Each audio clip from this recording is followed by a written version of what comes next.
دا مخکې چې ابواب البر تېر سوي وه، په ابواب البر کې اول باب د بر چې و هغه پر الله او د هغه پر ملایکو، پر کتابو، پر رسولانو باندې ایمان راوړل وه. نو د هغه ایمان فرع دا وه چې د جاهلیت په وخت کې چې کوم دود و دستور و هغه خو دا و چې مول که چیرې ښځه راولاړه سوې وای د مسکینانو د غنیانو ښځه یې وژلې وای، دغه غنیانو و اشرافو به د هغو نر وژي، زه په نر بدله اخلم. او که به د مسکین سړي مرۍ راولاړ سوی وای د خان اکا مرۍ به یې وژلې وای، ده زه په مرۍ غاړه نه باسم چې هغه مرۍ وژلم، زه هغه بادار ور وژنم، آزاد سړی به یې وژي. او که به چیرې مسکین راولاړ سوی وای په خپله بیا خان اکا وژلی وای، نو خان اکا ور زه په یو مسکین غاړه نه باسم، د ده ورسو به معنا ویل ده به دوه آزاد نفره پر وژله، دوه هغه مسکینان به یې وژل. دغه دود دستور الله پاک باطل کړي، باره الحر پر حر باندې مساوي قتل کېږي. دا نه معنا چې خان اکا وایي زه آزاد یم، زه مړ کړم، زه دوه احرار وژنم. یا ښځه راولاړه سوه ښځه یې مړه کړه، د یې په بدل کې نر وژي، ښځه پر ښځه وژل کېږي. د هغه جراوکاش کې بل څوک ولې زیږوي؟ مرۍ راولاړ سوه، مرۍ یې مړ کړي، د هر چا مرۍ چې یې وژلي باید هغه مرۍ قصاص شي. هغه مرۍ د مرۍ سره ته ولې اړه چې خامخا آزاد سړی بیا چې کوي هغه وژني. نو دا احکام یې په صراحت بیان کړه، دغه دود دستور یې باطل کړي. نو دا دود دستور خو هغه څوک مني چې پر خدای او پر رسول سم ایمان لري، د بیر په دروازو کې په هغه دروازه د منګولې شیخ کړي ایمان یې قوي، نو چې الله اوس ورته وفرمایل دی د خپل پخواني رواج تېرېږي، بره و دې خبرې ته غاړه ږدي چې سیدي هغه هر چا چې قتل کړی دی هغه باید قصاص. او الله پاک دعوت هم ورکړي برل په قصاص کې سیسته ټولو ژوند دی، که چیرې هغه د جاهلیت په رقم کې نو ښه د هغو دوه مړه کې خو هغه بیا وایي زموږ یو صفات اوس باره زه ستا څه وژني، چې چا څه مړه که ته بیا دوه وژنې وه زما غیب صفات څه وژني، خو ته خپل یو په دوو وکړې. د مثال په طور چې ستا ښځې وژلي، ته ورځې د ښځې مېړه وژنې وه، زه دا نه وژنم هغه وژنم، هغه نارینه وژنه د قومت څخه، نو خو هغه هم باره راځي ستا څه نارینه وژنم، دا لړۍ به در پایه جاري. په قصاص کې ستاسې لپاره حیات هم دی، دا دعوت یې هم ورله ورکړي، او هغه زوړ دود دستور یې هم باطل کړي. دا بطلان ته څوک عد کړه درږدي چې و دا باطل دی، دغه د خدای قانون ټیک دی چې پر خدای هلته ایمان راوړي، هغه د بیر دروازه هغه د ده په زړه کې ټینګ. نو نن بل دود دستور الله پاک باطلوي چې په جاهلیت کې رواج و، دا بیا د بیره سره اړه لري. د مخه یې ګوره د مړي پر بدن چې کومه جزا راتله چې مړی یې وژلی وی په بدل کې بیا قاتل وژل کېدي. اوس د مړي د مال په مسله کې چې بیا کوم دود دستور هغه خبره بیانوي. ستا په خبره کې داسې پوهېدلي یاست ام د ابواب البر سره ارتباط پیدا سو، ولې د ابواب البر سره چې څوک ایمان لري د خدای قوانینو ته غاړه ږدي، او هم د پرون د سبقه سره چې دا د مړي د ځان په باره کې، د مړي د نفس په باره کې چې کومه جزا الله یې شو چې قاتل پر قصاص کې، نن د مړي د مال په باره کې چې کوم تقسیم جاري کېږي الله هغه بیانوي. او په دې باندې بیا د جاهلیت یو دود دستور باطلوي. په جاهلیت کې داسې رواج و چې یو څوک به مړ سو، دغه د ده مال ټوله د ده د کوروالا او د ده د زامنو بل چا ته یې نه ورکاوه. مور پلار چې د یې کوچنی لوی کړی هغه به دغسې مایوسه ورته ناست وه، د ده که به لږ دنیا پته سوې که بیا ډېره پیدا سوې د ده د زامنو او د ده د کوروالاو، خصوصا زنانه و لوڼو هغو ته حق نه په کښې کې ورکاوه. ګوره نور چا خو نه وړي چې نه وړي، یوه یې کوروالا او بل یې زامنو، دغو به د مال پر لکش کړي. نو د پلار او د مور بیا زړه درد کوه باره موږ کوچنی را لوی کړي، هغه زموږ خرڅونه و ستړیاوې دا ګرده تېرې سولې، مګر مال یې اوس هغه مینې وخوړی ګرده، یا یې د ده زوی خوري یا نه خوري. خو زما هم دغسې زوی و، لکه ته چې په خپل زوی وسیله لرې مړی ستا مالګر دلته پاتېږي. نو دا په دوی کې به یو افسوس غوندې یو غم و جغت پکښې پیښېدی. الله پاک دغه حکم نازل کړي، هغه یې ورباطل کړي. نو دغه حکم هم بیا زه درته بیانوم چې دا هم باره منسوخ وسو، خو دا په صدر اسلام کې دغه راغلی. الله داسې وایي کتب فرض کړه سوی دي علیکم پر تاسې باندې ای مؤمنانو، اذا هغه وخت حق داره چې را حاضر سي احدکم و یوه ته ستاسې الموت و مرګ را حاضر سي. مرګ چې حاضر سو خو نه دی مړ سو ختم سو، نو د موت څخه اسباب د مرګ مړه معنا چې دی دغه آل ته راورسېدي چې باره نو د کور خلکو ګرده ویله چې باره خدای پاک یې وسو نو د عذاب به وکاږي. ولې دا سړی چې ډېر مریض په کور کې پروت چې باره نه د کور ګرده وګړي دغه وایي، او اګړی په ګړی ملا صاحب هم راځي پوښتنه پر کوي چې دی څنګه سوی دی. نو دغه وخت چې راغلی نو کومه ان ترکه خیرا، ان په دې شرط ترکه که ده پرېښاوه خیرا، خیر د خیر څخه دلته مال مراد دی. په قرآن کې څو ځایه د مال څه تعبیر په خیر سوی دی. نو که ده خیر پرېښاوه معنا در شایه مال درلودی، خو دا یو څوک دا رقم چې مړ کېږي یو سر دوه غواړي چې لا نه لري،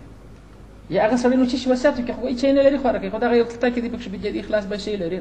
الله وایي هغه سړی چې د مرګ اسباب ورته راحاضر سوله، د مرګ په ناجوړۍ اخته سو، دغه سړیو کې مال در شا پاتې دی فرض سوی دی پر تاسې باندې چې الوصیت وصیت کول در باندې فرض کړه سوی دی. دغه الوصیتو طالبانو فاعل مفعول مضمر فاعله د کتبه دپاره دی، مګر وکړه نو خو فعل چې دوی مذکر دی، الوصیتو یې مؤنث دی، دا مطابقت نشته سره، او حال فعل خو باید خپله فاعل یعنې د خپل مسند الیه سره باید برابر نو دا خو قایم مقامه د فاعل دی. برابر نه دی. وجه دا ده، دوی وجه لري. یا وجه دا ده چې فصل راغلی دی. وای ضربت اليوم هندون هغه د فاعل دی. ضربت چې دی هغه د مؤنث دی ور سره سې کیږي. ضرب اليوم هندون هم سې کیږي. ضرب مذکر ک هغه هندون هغه د فاعل مؤنث دی خو اليوم په مابین ذکر ول بدل د فعل او د مسند الیه ترمنځ چې فصل راسي ام باندې مطابقت یا شرط نه دی پکې کې د مؤنث فاعل سره الته مذکر فعل سره ذکر کول چې لکه ما چې درته چې ضربت اليوم هندون یا ضرب اليوم هندون سې کیږي. ته هغه رقم د کوتیبه او د وسطو ترمنځ هغه دونه فصل راغلی دی. فصل لرنه دی مذکر دی. او یا دا واجه ده چې که فصل یې کني په یو کتاب کې دا قانون ذکر شوی بل ځای ما نه ولیدل. دا یو قانون دی بره وایي چې وایي ما لا فرج له فيذكر ويؤنث، چې فرج نه لري عورت نه لري هغه چې دی بالا نوم د مؤنث کې باندې مذکر استعمالي مؤنث استعمالي نو وصیت خو د سی معنا په مقابله کې مذکر نه لري وصیت. خلاصه وانت سپویل ما لا فرج له دا معنا په مقابله کې الته نر نه لري. دغه سم مؤنث چې لفظي مؤنث وري مؤنث حقيقي نه چې لفظي مؤنث یې فقط معنوي مؤنث والی نه لري. د هغه تذکر هم جایز دی تانیث جایز دا واجب هم ویل دا نه ش قانون دی. نو په دې خاطر مطابقت نشته سره وایي سره برابر دی په لفظ کې دي کتب مذکر دی الوصیت مؤنث مال ته ودانه چې مطابقت ولې نه سره لري. به ترجمه ته وګوره کتب فرض کړه سوی دی علیکم پر تاسو ای خلقو سوخ اذا هغه وخت حاضر چې درته حاضر سي احدکم یو استاسته الموت مر حاضر ما د مرګ څخه مراد اسباب د مرګ مراد دی سمانه حاضر احدکم اسباب الموت اسباب د موت تر حاضر سي. نو په کوم وخت کې ان ترک کچيري پرېښاو دغه سړي خیرن خیر دا ترک پرېښاو چا پرېښ احد هغه یو چې د اسباب د مرګ تراغلي دي کده پرېښاو خیرن ما نو پر فرض کړه سو دي الوصیت وصیت فرض دي. د چا لپاره به وصیت دی کی للوالدین د لپاره د مور پلار والاقربین د لپاره د نور قربان د مور پلار سما سوا بالمعروف فعدالت فنیکه سره فنیکه طریقه سره معروف عدالت نو دا و چې په شریعت کې دا ورته ټاکل سی و چې د خپل مال بدله کوټ کوي. یو سلسله د مور پلار د لپاره و دا مال چې درې کوټ کې یو سلسله مور پلار ته د وصیت کوي چې ما د مال درې مې د ما د مور پلار دا بل سلسله و د نور قربان و چې نور قربان درونه درلود اکاګان درلود د اکا زامن درلود غو د لپاره هغه بل سلسله د کورواله او د زامن دغه عدالت. نو بالمعروف په نیکه طریقه سره به تشکیش کوي دا وصیت کوي چې خپل مور پلار لره او قربین لره ستاسو هغه اندازه معلومه سول چې مور پلار تم درېمو نور قربانو ته هم درېمو پاته درېمو چې دا هغه د اولادو د شذ وده حقا على المتقين. یعنی دغه وصیت چې دی حقا دا لازم دی ثابت دی على المتقين دا پر پرهیزګاران منځ کوم کسان متقین دي ځان د اور څخه ژغورل غواړي ساتل غواړي علاوه پر هغه دغه وصیت فرض دی حق دی پر جبر اخلاص کې او کوي به هم. تر دغه ځای مو د آیت کریمه په ترجمه سره خلاص او هغه د جاهلیت دود د دستور مال الله د منځوي هغه دستور مهم په یادو چې مال ټول مینو د زمانو خوري پلار به دغه څه وڅ خلک ورته ګرځي شی به نو ورسېدي الله اول مور پلار وريات کې چې والدین ته به اول وصیت کوي درېمه به غوتور کوي پسې نور قربان وريات کې چې هغه دغه څه وڅ خلک پاتې نشي هغه پاتې مال چې هغه د زمانو د قرآن اسمانه درېمه د ګورو مساوي حقوق سو د مور پلار درېمه سو د نور قربان درېمه سو مینی او قرآن تم درېمه ورسېدل او دا وسب پای کې بیا لا پاک په پسک کې به بیان کې چې باندې فرض دي په پای کې بیا تاکید وکړي چې حقا على المتقين که څوک د تقوا دا وکي که څوک د خدای د بیره دا وکي الله واسط پر د حق خامخا کوي. دا حکم په اول کې د اسلام رالی هغه د جاهلیت حکم د بین وست مګر دا حکم هم تر یو څومره پورې وو دا چې اوس موږ بیان کې دا قانون چې شوی دا آیت کریمه تر یو څو عمره وو بیا ورسته په سورۃ نساء کې الته د میراث قانون نازل شو. دا میراث جلا قانون چې راغی دا آیت بره منسوخ اوس په دغه آیت عمل نه کول کیږي. اوس وصیت پر چا باندې فرض نه دی دغه وصیت چې د مال وصیت دی هغه وصیت چې بیا دی چې پر ما باندې مانال منځونه باندې یا پر ما باندې د خلکو پورونه باندې یا ستا پر خلکو باندې پورونه باندې دغه د معاملو وسط هغه نه فرض دی واجب دی. ګورو چې پر ما باندې پور باندې دونه کړه بیا ادا کړي پر ما دونه المنځونه باندې پر ما روزه باندې پر ما حج فرض سو ایمانو کړي دغه ځین عبادت چې دا وسط نن فرض دی کوي دغه وسط منسوخ شاده د خپل مال دی چې دونه پلان ته ورکړه دونه پلان ته ورکړه دونه پلان ته ورکړه دغه وسط پر زیات ختم شو په دې حکم تاسو کې دای څه کوي دی اسنه دا په صدر اسلام کې فرض او بل میراث بالا نه کوي میراث ټول په دغه رقم تقسیم دي لکه په دغه آیت کې شما څه بیان کړه د درې کوټ کې دي په اول کې د اسلام ورسته چې بیا د میراث قانون را لچ د پلار جلا کوټه معلومه سو د مور جلا معلومه سو د معنی جلا معلومه سو د زوی جلا معلومه سو د لور جلا معلومه سو ذویل فروض چې په قران کریم کې بيخي ډیر دي ذویل فروض هغه چې په قران کې برخه معلومه سي بیا په تفصیل سره د خیر راځي هغه قانون چې نازل سو بارونه دغه منسوخ وس نو وصیت نه دی فرض چې سړي خپل مال درې کوټه کې یو سبب پلار مور ته ورکړي یو څه معینه ته ورکړي یو څه مثلا نور قربان ته ورکړي دا حکم نور لغوه شو یو د دې څه ما سوه دا بل وصیت چې دی چې پورونه پر سړي باندې لمونځونه پر باندې یا د پر بل چا باندې دغه وصیت نن هم واجب دی رسول الله صلی الله علیه وسلم به پر مسلمان باندې دوی پر لپسې د شپې نس کېږي چې د وصیت نه باندې د وصیت نه پرته د مسلمان وصیت باید لیکل پروت وي چې دوه نه را باندې پلان دوه نه پر باندې دغه شیان را باندې د خپل حقوق چې د خلکو سره مرتبط چې دغه د باید معلوم کړي وصیتنامه ورسره ملګري هغه وصیتنامه اوس هم واجب ده اشه د دې څه ما سوه بل وصیت بیا دا دی چې مثلا سړی مال لري دغه مال کې دی غواړي چې اوس د دنیا څخه رخصتېږي باره وایي دنیا ما ګټلې ده اوس به خوري بل څوک زامن به مې چړچې پکښې کوي نو راسه اوس لا په ځان پسې خیراتونه وکړه دغه وخت دی وصیت کوي وصیت یې در ثلثه پورې رسول الله صلی الله علیه وسلم ور مقدر کړي در ثلث بالا وصیت ته یې نشي کولی یوه درېیمه حصه دی وصیت کولی شي هغه درېیمه قدر معنی هر چا ته چې دی ورکاوه بیا هم د هغه درېیمه قدر وصیت چې دی په د قریبانو څه ما سوه هر چا ته چې دی ورکاوه د اختیار لري په ورثو کې وصیت نه کېږي دا یو بل دستور دی په موږ پښتنو کې بس رواج دی ګای مشر ورور یې یا د مثال په توګه یو بل ژبه غړان دی چې بره وایي ملا صاحب دا زموږ سره کار وکړه دغه بابا چې مړ کېدی دا یو شی هغه ماته راکړي دا ستا دی ما ته وصیت وکړي دا نور مال سره راوویشه دا چم هم خلک کوي د رسول الله صلی الله علیه وسلم حدیث دی الا لا وصیة لوارث د وارث لپاره وصیت ناروا دی بابا دې کړی بده کړی ګناه کړی ناروا دی نور کول کېږي تو خپل برخه لري په میراث کې ما ته بابا دا یو شی راوبخښي چې دای ملک دی ولدا یې ستا چې زمړ سم وصیت دا ناجایز دی او دا رقم چې دای ژوندی نه جوړ نه روغ رمټ سړی دی په دغه وخت کې د خپل مال څخه یو شی که زوی ته وبخښي سیه دی وربخښلی سي مګر پر هغه سربیره باندې که نور ورڅخه به دې کېدله ګواکې بابا ظلم وکړي دا څه چمونه کوي چې دا یو زوی ته ډېر شی ورکوي دا بل ته لږ ورکوي دا بل کې لا پاتې د سې د پلار الفت قطع کېږي چې وجه ته پلانې موټر ورکړي ما ته شی لا نه راکړه په ژوند کې ګوره ناجوړه ګرسره نه دي په دغه وخت کې لا چې دی لا نه دي یو صحابي خپل زوی را کړی واره نبی علیه السلام ته راغلی باره زه دغه خپل زوی ته چې دغه یو مړی وربخښم نبی علیه السلام ارزي ته یو مړی وربخښي د ولیا ورنه چې څنګه وربخښي چې ارزي ته نه بخښي چې وربخښي دا تبکیب کې ورسو کې نه راولي نو زما په خبره ستې سر خلاص دغه اوس په آیات کې چې موږ وایو دا خو منسوخ شو د دې وصیت څخه خلاص وکړه دا خو پاتې شو تر هغه راوجې خو دوه وصیت موږ نور لرو یو وصیت دا دی چې پر تا پورونه باندې یا پر خلکو باندې هغه وسم واجب دی کوي دا یو بل وصیت پیدا دی چې مال ګای مړی چې د ثواب زړه غواړي چې زه وګټم دا ثواب نو پر دغه وخت باندې انسان اخرت ډیره توجه شته ځکه نن رانیږي دلته بار دی خیراتونه کوي چې خیراتونه کې وس خپل مال چې په ماپسې بدون ختمونه او په ماپسې بغیان حلال کې ما پیسې په پاکستان کې تقسیم کې اپیزان دا شان دی وای دلته شریعت پر د بندیز لګي وای وس نو خلاص کړل مال ستانه چې په شکل کېږي وس دا ورسو حق تعلق سیونه مال چې دې کوچ کې په یو درې کې اختیار لري او ست کولای سه بس تل درې ما بالا نه سکولای دا درې ما کده ستا حق دی په خو پیژ دا په چې دا په یو حدیث ثابت کې یو صحابي نه جوړ نبی عليه السلام ورته علی بارے نبی عليه الصلاه والسلام ته تخ ما وینځ ما دغه آل د مرګ آل دی لازم مال چې دې زغوارم چې هغه مال خیرات کوم ما په خیرات کې نبی عليه السلام ورته لیا ګرځ ډیر دول یا نبی عليه الصلاه والسلام ډیر نه هغه څه نه دي بار دول نیمه په ما په خیرات کې نبی عليه السلام نیمه هم ډیر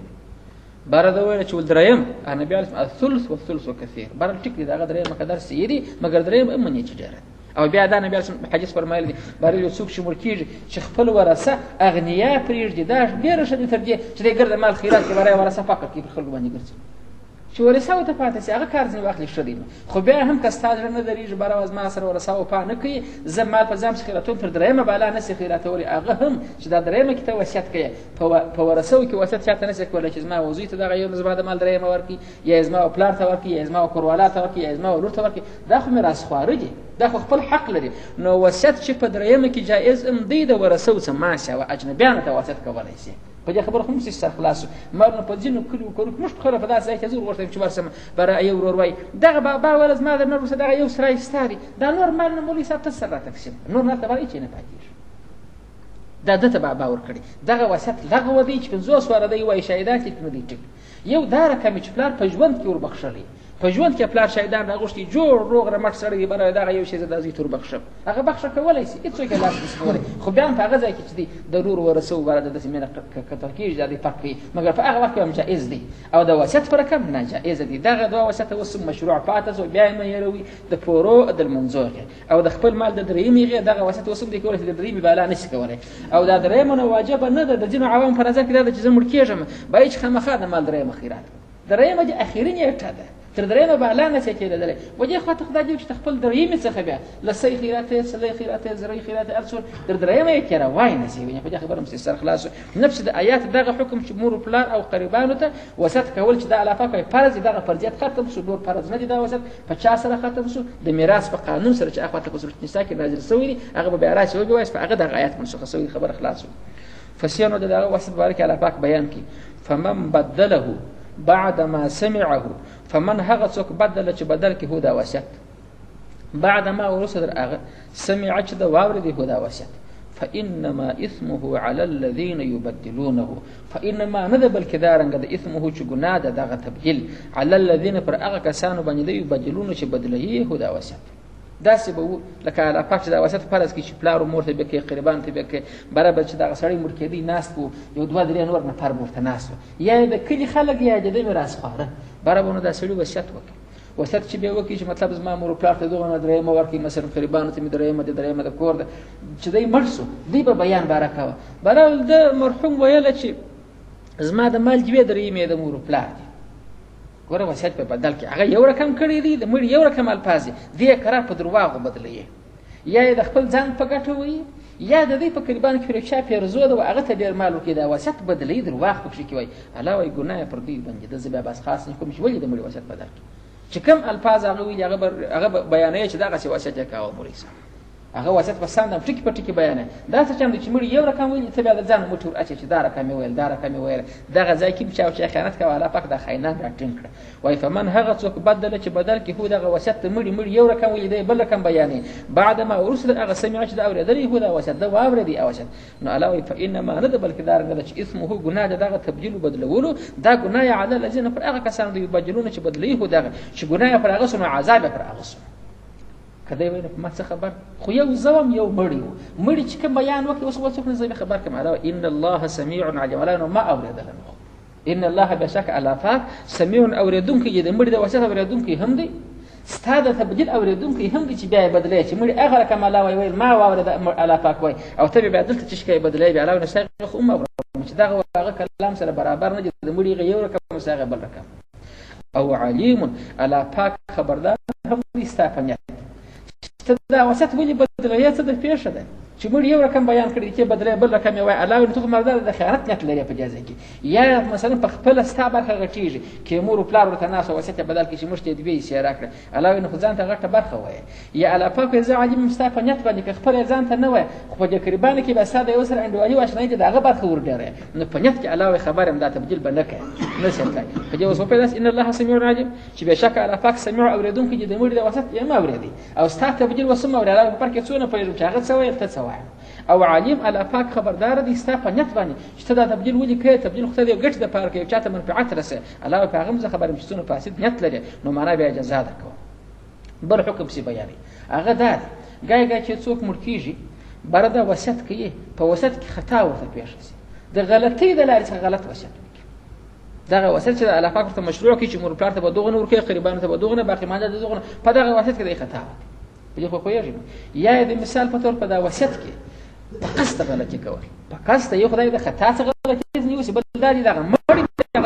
اغلاسي په قصد غلطي کوي دغه دی او دغه اوس حکم چې بیان دا خاصه دغه وصیت اړه نه لري دا نن زمانه کې کوم وصیت کیږي یا د پورو وصیت کول کیږي دا هم تر لاندې دی یا هغه وصیت چې خپل د مال درې مدې پر چا باندې وشي په مابس خیرات کې هغه وصیت چې دی هغه هم تر لاندې دی فمن هغه څوک خاپه چې و بیریږي مموسن د وصیت کوونکی څخه و بیریږي وصیت کوونکی څه چم کوي جنفن ومدد د غلطۍ څخه او اثما یا د ګناه څخه دا وسط ګر چې دی یا غلطي کوي غلطي دغه د چمانه په کاسته نیت نه دی غلطي دغه خطا او نه په پیږي فرګې نه پوي څه غلطي په وسط کې وکي د مثال په تور د وسط کې په نن زمانه کې وای زما د مال نیمه برابر خیرات کې نو نیمه تاکل حق ضروري ستا حق مال رسول سره پوری دی بس بالا دا نور مال ورسو بدل کیږي وس دی وای په مافس نیمه خیرات ارونه په پیږي غلطي وکي او یادار کم دی برای تی لکه استاد شریعت خبرم لاسه زګر د مال په ځام خیرات ولا کې ولا څه خیرات وردا به اثم کې ګناه حال ځکه دندې مګر په ګناه اخته دی ولې خدای حکم نه مني خدای او رسول بالا اک نه لري او ته بعد په ځام سدون سراش اوس به ګرد مال په ځام خیرات ګوره غلطي وکړه غلطي څوک مال د نه په هیڅ کې قانون نور مال میږي برای په مافس بس ما ګرد مال به خیرات کې غلطي ده نه پوهېږي. بل بیا دې ملا ورته ناست چې د ګرد مال حق بابا وس نه لرې، اوس ستا حق در سلسه پورې دي، انور د ورثو دي که څه ته ژوندی چې ځکندر باندې سړی اخته پاسې حق دومره لږ څه خپل مال کې د خپل مال یې لاس وخېږي تر درېیمې حق لري. دی وایي ملا صاحب تا ستا خبرې پسې لکه دغه ګرده زه وامه یعنې مه یې وایم، دا بیا اثم دی ګناه کوي، غلطي کوي، قصد هم ورسره ملګری په قصده ګناه کوي. نو الله وایي که ته د دا وصیت کوونکي څه بېرېږې وصیت کوونکي دغه مړي چې اوس پروت دی چې دا ځکندن دی د چی څه بېرېږې جنفن د ده د غلطۍ څخه چې په خطا باندې دا غلطي کوي د قانون مخالفت کوي، او اثما یا د ګناه پر بېرېږې چې په قصد یې زوی مړي کوي پوه دی. فاصلح بینهم، نو هغه څوک چې دغه بیره لري فاصلح بر اصلاح راولي بینهم په مابینځ کې د مورث چې دا موصي او د ورثو څنګه اصلاح راولي باره خو نو د ورثو خوا به جوړ د موصي څخه د خپل پلار څخه چې هغه دغه شاګرد مال خیرات کوي هغه به زموږ حق تلپی. نو دلته بل ملا ناست یا ښه سړی ناست دی وبېردي چې جسل خوا دې غلطي وکړه یا یې ګناه وکړه د ورثو سره په جنجال کې دي باره یې صلح وکړه باره دې ته نصیحت شروع کړي چې بابا دا کم سړی نه کوي خو همدغه د خدای قانون دی یا پلار یې راضي کړي ورثه و دی سره راضي کړله یا یې دا چم کوه د خپل د مال درېیمه یې به خپل زوی ته بخښل مال هغه حق خدای نه لري په شریعت کې بس دی ورته خلاص ویل یا دا زما دا یو کشرۍ زوی پر ما ډېر ګران دی دی بیا ولاکه در سر واړي او واده یې باندې نو بیا یې څوک ورکوي دا نو خو د مال د درېیمې وصیت چې ته کوې او بل چا ته کوه ته خامخا د کشر زوی ته ولې جوړېدلی چې دا نو بیا څوک تر سر اړي دا خدای لري ته خو خدای درلود دا چا در وکړه د چیم خدای وکړي اوس به د خدای قانون مراعات کوې دی نه تر تېرېږي. نو بیا همدا صاحب نصیحت ورته وکړي چې ورثو ته چې ونسي اجازه ورکړي پروا نه لري ورته وکړي که ورثو جواز ورکړي باره د هغه زوی ته بیا وصیت کولی شي په دا خاص ورثو کې چې پلار وایي ورته وصیت نشي کولی چې دا نور نه یې راضي نشي کولی حرام دی ورته که یا پلار هغه خوښ شوله باره بیا صحیح دي ورته صحیح کېږي. نو دغه سړي کوشش وکړي اصلاح یې د موصي و د ورثو تر منځ راوستی یا یې بابا د خپله خره څه تاکي د خپلې خبرې څې واړوه چې دغه درېیمه چې ته وصیت کوې او بل چا ته یې وکوه خپل کشر زوی ته مه کوه یا یې ورثه قانع کړله ورته چې جواز ورکړي چې دی نه در تېرېږي خو اوس دغه دی باره یې غاړې باندې ورجایزه کړي ورته روا کړي اجازه ورته ورکړي دوی اجازه ورکړه. الله وایي دغه سړی چې اصلاح راولي بینهم په منځ کې فلا اثم علیه فلا اثم ګناه نشته علیه پر دغه سړي باندې دا سړی دې وام نه اخلي چې ما خو ادي وصیت بدل کړي ما خو ادي وصیت بدل کړي مخکې ادي څوک چې وصیت بدلي علاوه پر هغه ګناه ده چې بدلوي اوس نو دغه ملا چې دلته ناست دا سړي غلط وصیت وکړي دی دا غلط خو بدلوي باره پر غلطۍ خیر نه پرېږدي نو دی وایي ما به خدای پاک په عذاب اخته کړي خو هغه د مړي وصیت مې بدل کړي. الله وایي تا ته ګناه نه در کوم تا خو ښه کار وکړي خدای دې د غلطۍ سره وګرځوه ته په هغه بدلوونکي کې ځان حساب نه کړي چې ملا صاحب ما دې وصیت بدل کړي نو ملا صاحب ما خو د ښې وفاته ووایه نو ما خو داسې بدل کړي په دې خبره اوس مستې پوهېږي نو چې ګورې چې مړی غلط وصیت کوي ملا هغه د دغه غلطیا وربدله کړي چې وربدله کړي باره به نو خلک پر هغه چې هغه دې وصیت یې وربدل کړي د مړي خو الله پاک وایي چې چا که بدل کړي او وصیت یې واوري بیا ګناه پر ده باندې ده پر دا بدلوونکي باندې نو ملا صاحب هم ګناهکاره شو. نو هغه آیات دغه دی الله وایي یا پر دغه سړي باندې نسته دغه اصلاح راوستل دغه داسې تبدیل وکړي چې د غلطۍ څخه وسیوالي پرې راوګرځوه په هغه غلطۍ هم تاسې پوهېږئ مال چې د غلطي که په قصده کړي جنفن یې ذکر کړي الله پاک او اثما که په قصده په ګناه سره کړي که دغه غلطي د غلطۍ او که د ګناه د قصد په خاطر فاصلح چې صلح وکړي دغه من یادوي د بینهم په مابینځ کې د دې مړي او د ورثو صلح راولي فلا اسم ګناه نشته علیه پر دغه صلح کوونکي دغه ښه کار وکړي نو پر دغه ګناه ولې نشته. آیات دلیل ان الله غفور رحیم ان الله بشک الله پاک چې غفور بخښونکی دی رحیم ډېر بخښونکی مهربان دی بخښ د ګناهو هم کوي او مهرباني او نور رحمتونه نعمتونه خلکو ته ورکوي نو ښه چې ګناهکار الله بخښي نو ملا صاحب خو ګناه نه کړي اصلاح یې راوستلی دا خو بیخي بخښي الله تا خو هېڅ شی را نشته نو چې ګناه یې کړی د ګناه وکړه الله سره وصیت بدل کړي دا خو ګناه نه د اصلاح ګور الله پاک وایي فاصلح د اصلاح په نامه یې یاد زما په خبره تاسې پوهېدلي یاست یا داسې پېښه شي دا خو هغه و چې ملا د هلته ناست و مړي وصیت کوه غلطي کول یا یې ګناه کول د ورثو د ده جنجال و ملا صاحب یا دی قانع کوي دا سلس یو بل چاته بل چاته وصیت وکړه دې ته مه کوه یا د ملا دا کار وکړي هغه ورثه یې قانع کړه په دغه ورمیاشت ورته کې د خپل سلس به خپل زوی ته ورکړي هغو فلسي د اجازه د بابا په دغه ورثو کې چا چاته وصیت کوي ویې کړه هم عاده جوړه راغله. بل طرز دا دی ملا نشته د وصیت په وخت کې یو سړی ورته ناست عامل سړی دی خط هزار دی چې وایي کوي کوجا وي دی زمین کې چې ځینې ویلي کله عبارت چې دی مړ دی وصیت چې پښې ورس په وصیت کې دی لیکلي چې د مال درېیمه خو مې د دا کوچني زوی ده دا نور دوې درېیمې چې پاتې شوې هغه دوې درېیمې دا یوه درېیمه په ما پسې د خیره سره بیا ختمونه را پسې وکړي دا بله درېیمه نو بیا ستاسې ده یا یې وویله چې پر هغه بیا په ما پسې بیا یو زیارت ګمبته را پسې جوړه کړي نو څنګه حرام وصیت یې وکړي امې هغه اوله خبره حرامه ده چې دی کوي چې ما دا کشر دی بس ما درېیمه ورکړي ته څوک یې په ورثو کې چاته د وصیت حق نه لري دا بله درېیمه چې په ما پسې به ختمونه وکړي د ختمو وصیت عبدالمحتار لیکلي چې دا ناجایز دی ختمونه څه فرض په تا پسې کوي وصیت ته داسې وکړه چې چاته هغه د چا ملک وګرځي د ختمو وصیت چې ما ته قرآن کریم په پیسو په ما پسې خلکو ووایاست دا خو بیا جلا د ورثو کار دی که په ده پسې هغو خیراتونه کول د ده په مال کې دی نشي کولی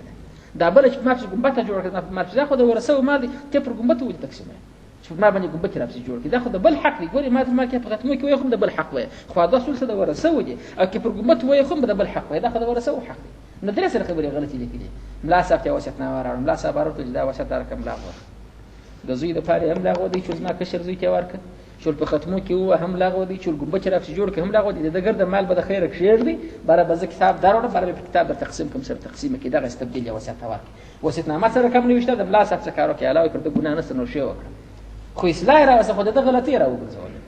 اوس ما په خبره پوهېدلي یاست ملا صاحب دوه ځایه اصلاح راوسته یو هغه و چې د زکندن پر وخت حاضر و د غلطۍ کولې دوی دوی سره راضي کړه هم الله پاک نه دی ګناهکار بل صورت یې دا دی چې دا وصیتنامه غلطه لیکلې ده ملا صاحب ته د مرګ وروسته ورپېښ شوه چې دا وصیتنامه لیکل سوې ده ملا صاحب د هغې وصیتنامې غلطۍ اصلاح کړې هم پروا نه لري نو فاصلحه چې اصلاح راولي بینهم فلا اثم علیه پر دغه سړي پر د اصلاح کوونکي باندې غلطي نشته پر دغه باندې بیا هغه اول آیات مه تېروي چې فمن بدله بعد ما سمعه فانما اسمه اوهو ملا صاحب وصیتنامه دې غلطه کړه اوس به څه کوې خدای پاک عذاب درکړو الله دغه دې وایي ده چې نور کوم هغه چاته ورکومه چې په وصیتو کې تبدیل کړي چا ورته ناست د یو رقم وایي دی بل رقم کوي درواغ پکښې کې وایي بدلې یې خپل کریتونو کې ګټه پرسي هغه هغه کسان مراد ترجیب پسې راتېر شه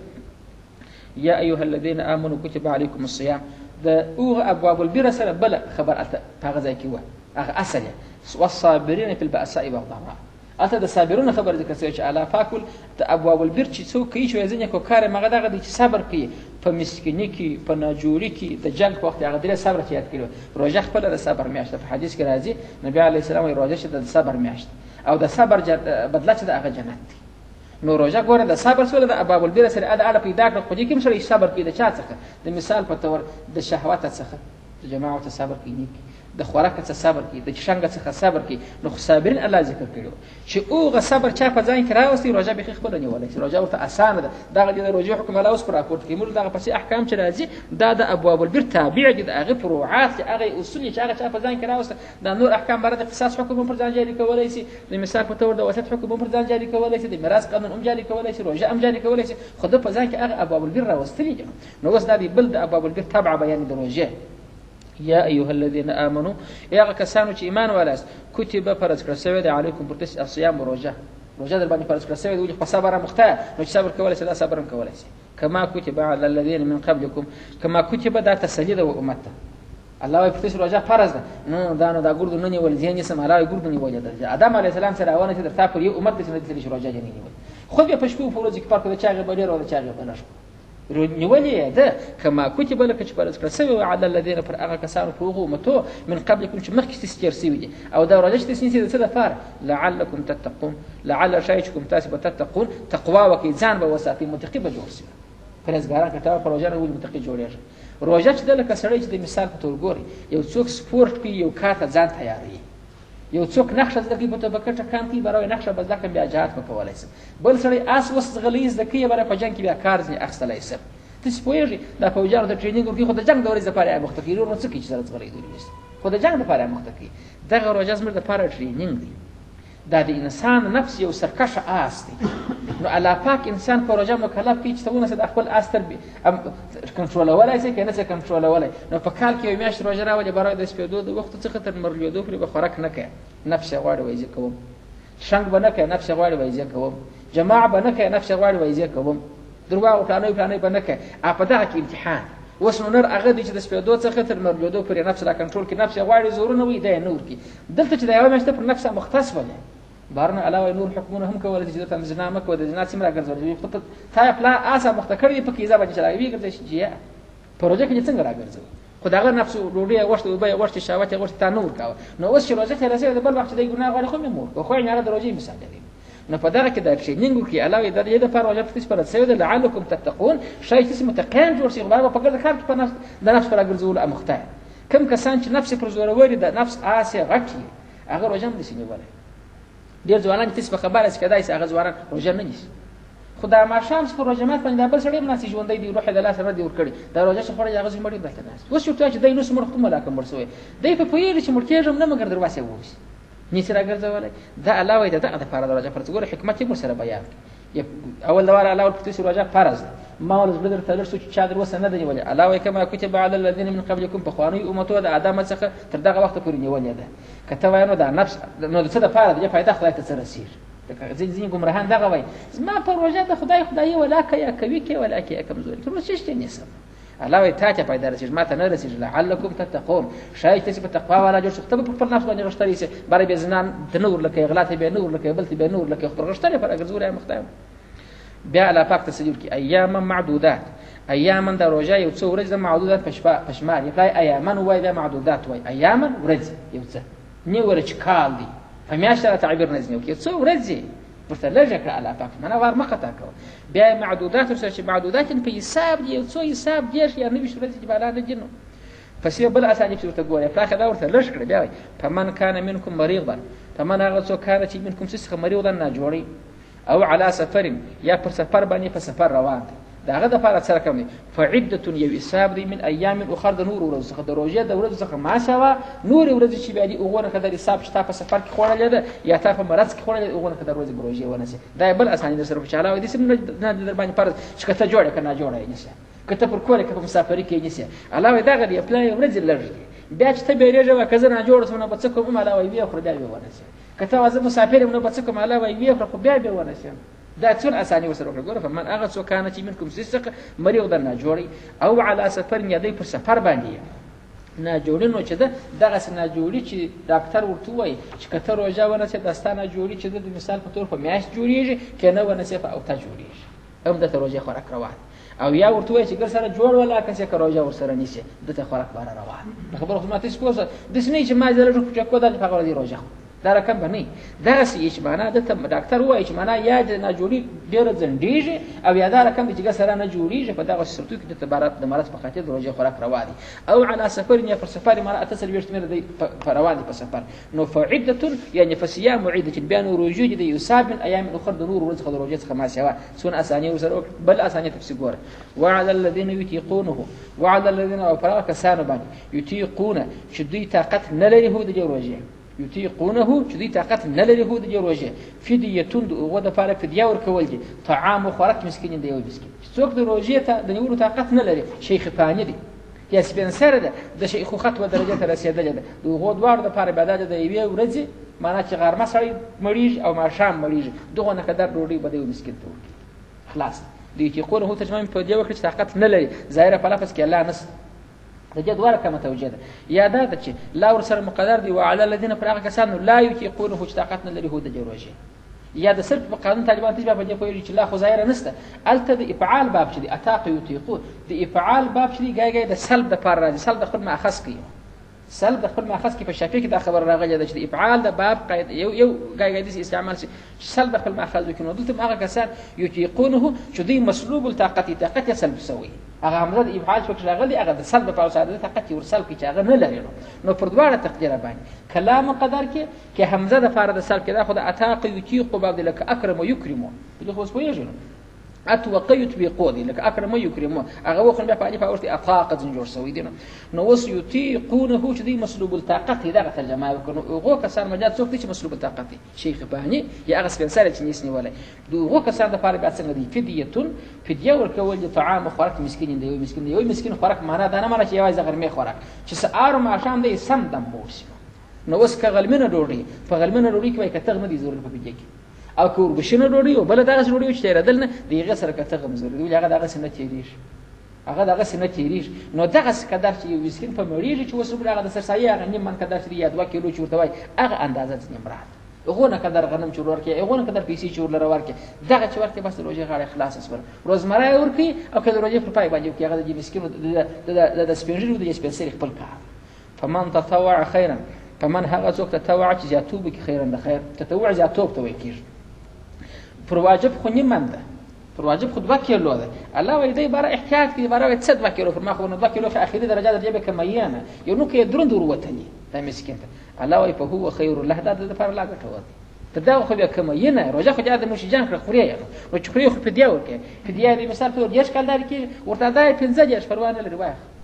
دغه ځای اله یادوي دغه تنګي وبا کسب را په سرسایو په جیب کې مکه چې د مسک علی زرجن ترازو ورته شي یا نو چې په پنجاب کې ګونی راځي چې د ګونی د لارې دونه بابا خپل پنجاب ته زمړی ځي په پنجاب کې راځي بیا ګونی راځي د ګونی د لارې حساب ورته کوي ما بره وخت وته ول د پنجاب حساب ما د پنجاب حساب نو مورته کو د ټرک حساب ورته کو پنجاب شي ټرک راځي شپږ کیلو ته باندې دی بره په هغه در باندې بیا سرسایه ورک نو الله دغه چې په نو کې فمن تطوع هغه څوک چې ذاتوب کې خیر نه خیر نو په هو دغه ذاتوب خیر ګټور دی له ده فارده ده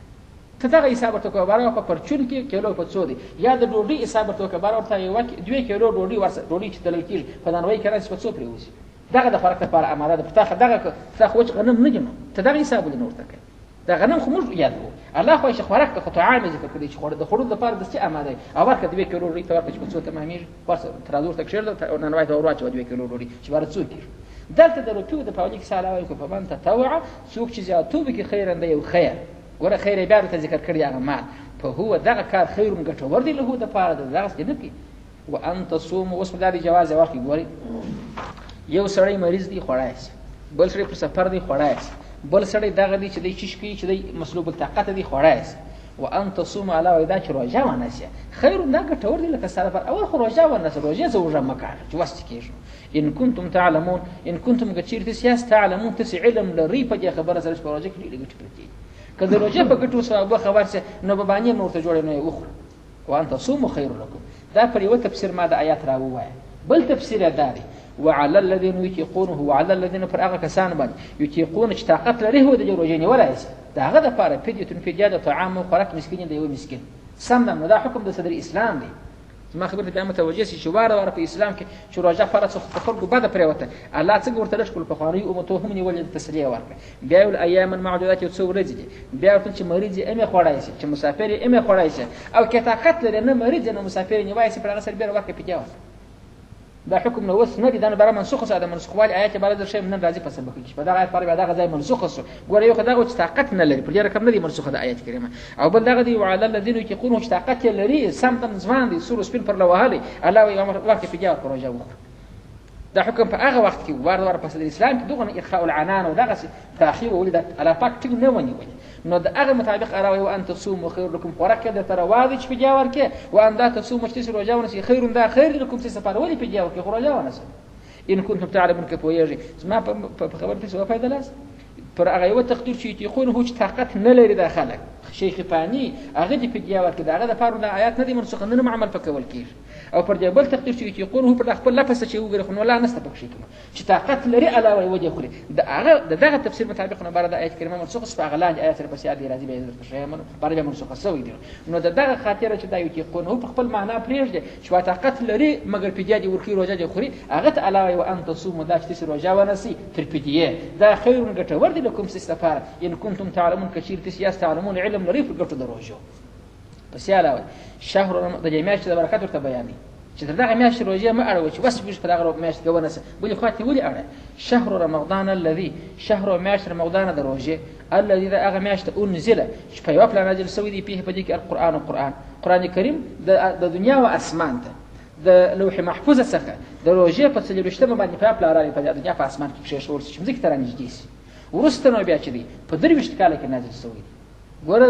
د لوح محفوظ څخه د دنیا او اسمان ته په یو شپه رالی چې د روزه څلورشتمه تفاصیل لیکلو او د هغه ځای چې ذکر تبارت لی په درويشت کال کې باران غاي د آیات غاي درې غاي یو سر د نبی علی صلوات والسلام په درويشت کال کې د قران کریم مکمل او په هر روزه کې به جبرئیل امین راتلی چې د قران څونه نازل شوی هغه به د نبی علی السلام سره تکراروي سره او به د نبی علی السلام ير نشي په اروج کې دا وخت نبی علی السلام مرکدي په روزه کې به جبرئیل امین راتلی چې دا کوم قران څونه نازل شوی هغه سره تکراروي نو د روزه مناسبت د قران سره خورا ډیر دی ګوره نزول او اسمان ته د دنیا هم په روزه کې وسو چې بیا د نبی علی السلام سره چې اروج به پراتله جبرئیل امین د سره تکراروي نو دا مناسبت به خیر سره ډیر شو نو مؤمنان په روزه کې د قران سره باید ډیر رابط ولري نو الله وي میاشت روزه هغه میاشت اونځله چې نازل کړه سوی دی فيه په دې کې القران دا قران نازل شوی په څنګه حال کې په داس حال کې هدن چې دا قران هدایت دی لناس د فار د خلکو د خلکو ته هدایت کې شلار ورته شي وبینات او دا قران چې بینات دلائل دي بچي د کومه قسمه دلائل دي من الهدى د هدایت قسمه دلائل شو دي قسمه دلائل دي والفرقان او د حق او د باطل د جلا کول د قسمه څخه دلائل دا قران دغه څه دلائل چې په دې کې هدایت پروت خلکو ته لار شي په خپل دلایل او په دې کې فرق د باطل او د حق پروت حق باطل دغه الله سره جلا کړی چې انسان ډیر ځان نه په ونه تر شي جاهل ونه تر شي پر د لار نه پوښیده کیږي. په یو حدیث کې راځي وای واستفتي قلبك ولو افتاك المفتوح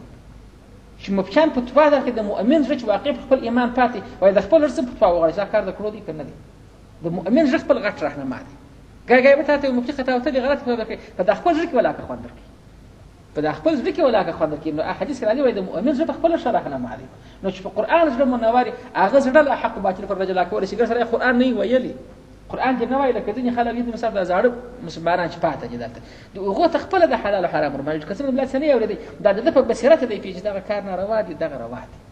او چې په ځان په کاسته د جن لري وتراشه ابر د زړه د کافر د څه فرق دی دی په جن ځان نه منور کړي منځ نه کوي روزانه نه صبر نه کوي هغه په ځکه خود ناروا شورته یسي دغه خلک نو به امن لرو دا اوس د قران قانون ته بیان کړي د کافر غو ته بیان کړي د کافر غو ته خوښ هغه د سترګو شي یسي نو دا مې د دې چې قران نازل شوی دی هدن په داس حال چې هدایت ته خلکو ته پاره دي خلکو ته لار شي و بینات نو د قران دلایل دي به ډیر دلایل دا کوم قسمه دلایل من الهدى د هدایت قسمه څخه والفرقان او د فرق کول د قسمه څخه مابین کې د حق د باطل فرق راولي دغه دلایل نو چې دا قران په میاشت کې د روزې نازل شو حکم وسته په سیدی فمن شهد منکم الشهر فمن نو پس هغه څوک شهد چې دی ویني مشاهده کې ستاسو الشهر میاشت فليصمه دی روزه ونس دغه آیت کریمه چې موږ واورېدې فمن شهد منکم الشهر فليصمه په دغه باندې او غځای منسوخ چې وعد الذين يقولون فديه پر هغه تقدیر باندې دوی چې یقون په دغه وخت چې وعد الذين پر هغه سره چې یقون چې طاقت لري هو د روزه هغه په پیجاور کې د مسکین د خوراک نه دی نیسي دلته په دغه ځای بره منسوخ چې یا وس ولا فور طاقت یې خمه خابه نیسي